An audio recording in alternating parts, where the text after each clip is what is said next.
Hi friends, welcome back. Blood Valentine 2019లో వచ్చింది ఈ మూవీ. ఇప్పుడు కొన్ని ఫ్రీ వెబ్సైట్స్లో తెలుగులో కూడా ఉంది.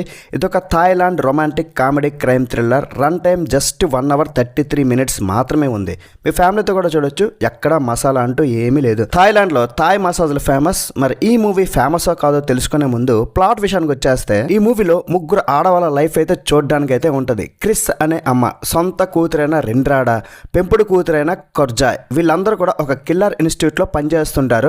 బ్లడ్ వ్యాలంటైన్ అంటే అదొక ఆపరేషన్. బాస్ ఎవరిని చంపమంటే వాళ్ళని చంపేయాలి. ఎవరితో లవ్వు గివ్వు తొక్క తోలు ఏమీ పెట్టుకోకూడదు. కానీ రిండ్రాడ పాప మాత్రం ఒక అబ్బాయిని చూసి ఫ్లాట్ అయిపోద్ది.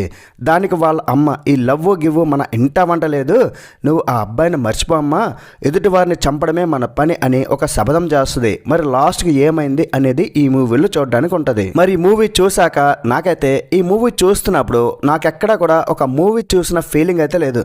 ఒక వెబ్ సిరీస్లో ఒక పార్ట్ లాగా అనిపించింది. అట్ ద సేమ్ టైం ఒక కొరియన్ డ్రామా చూసినట్టయితే అనిపించింది. ఆ సినిమాటోగ్రఫీ, ప్రొడక్షన్ వాల్యూస్ అన్నీ కూడా అలానే ఉన్నాయి. ఫస్ట్లో ఇంట్రెస్టింగ్గా ఉంది. ఒక 40 minutes వరకు బాగానే కొద్దిగా ఎంజాయ్ చేశా. దాని తర్వాత మాత్రం స్టోరీ ఎటు కదలక తిప్పిన సీన్లు తిప్పి కొట్టారు. దీనమ్మ, కిల్లర్ ఇన్స్టిట్యూట్ ఏంటి, అందరినీ చంపడం ఏంటి, జొమాటోలో పార్సల్ డెలివరీ చేసినట్టు వెళ్తారు, అందరినీ ఫసక్ వేసేస్తుంటారు. ఇవన్నీ చూసి పోలీసులు ఏం పీకుతున్నారు, దేనికి క్లారిటీ లేదు. అమ్మ ఫ్లాష్ బ్యాక్ కూడా ఎక్కడా సరిగా చూపించలే. లాజిక్లెస్ సీన్స్ అయితే చాలా ఉన్నాయి. మధ్యలో లవ్ ట్రాక్, అక్కడక్కడ కామెడీ నాకు పెద్ద ఏమనిపించలేదు భయ్య. అఫ్ కోర్స్ లో బడ్జెట్, బట్ ఏదో ట్రై చేశారు. కానీ నా వరకు అయితే అంతేం లేదు భయ్య. స్టోరీ ప్రిడిక్టబుల్, రొటీన్గానే ఉంది. లవ్ చేస్తే అమ్మకి ఇష్టం ఉండదు, ఆ పాప లవ్ కావాలంటది. పాప మాత్రం కత్తిలా ఉంటుంది అనుకోండి.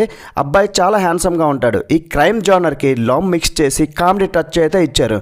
అవి అక్కడక్కడ బాగానే ఉన్నా సరే ఓవరాల్గా నాకు నచ్చలేదు. కానీ థాయిలాండ్ ఫ్యాన్స్కి నచ్చే అవకాశం అయితే ఉంటుంది, ఎందుకంటే వాళ్ళ కంట్రీ మూవీ కాబట్టి. మరి ఈ మూవీకి నేను ఇచ్చే రేటింగ్ ఎంతంటే 2.5 out of 5. That's it guys. ఇలాంటి మరిన్ని రివ్యూస్ కోసం మన ఛానల్ని సబ్స్క్రైబ్ చేసుకోండి. ఏ కంట్రీ మూవీ అయినా పర్లే, మనం రివ్యూ అయితే ఇస్తాం. నెక్స్ట్ వీడియోలో మళ్ళీ కలుద్దాం. బై బాయ్, జై హింద్.